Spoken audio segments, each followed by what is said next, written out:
Ay mga ateng, so ayan, hapon na naman dito sa New Zealand at ito, pauwi na pala ako, maglalakad ako para meron naman akong content today.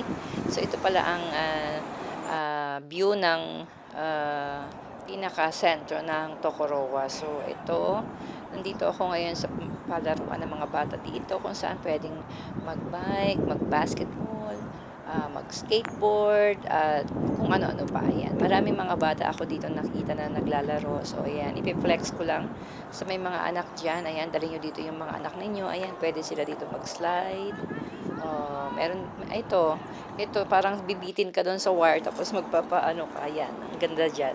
Tapos, ito, yung mga bata, very happy sila. Ang cute-cute nila tingnan, di ba? At saka, nai-enjoy sila kasi nga maganda ang araw ngayon. So, ito nga pala, ah, anong oras na nga ito nito? Parang feeling ko magsi-6 na ito pero mataas pa rin yung araw mga ateng. So, ayan, enjoy na enjoy yung dalawang bata na to. Kuhanan ko ng video. Tsaka itong isa na to, ang galing niya mag-bike. Parang gusto ko i-try kasi di ba minsan nagba-bike ako. Tapos doon banda, may nagba-basketball doon ng mga bata. Ayan, kasama nila yung parents nila. Andun sila, parang picnic-picnic sila doon, ganern. Tapos ako, nandito lang sa isang tabi. Ayan, nagbibideo ako dito pala ginagawa yung skateboard. Pag nag-skateboard kayo mga ateng dito. Ayan, ipiniplex ko to kasi para makita ng anak kong lalaki, si Dave Matthew. Makita niya na, yan, dito nag-skateboard yung mga bata dito, di ba?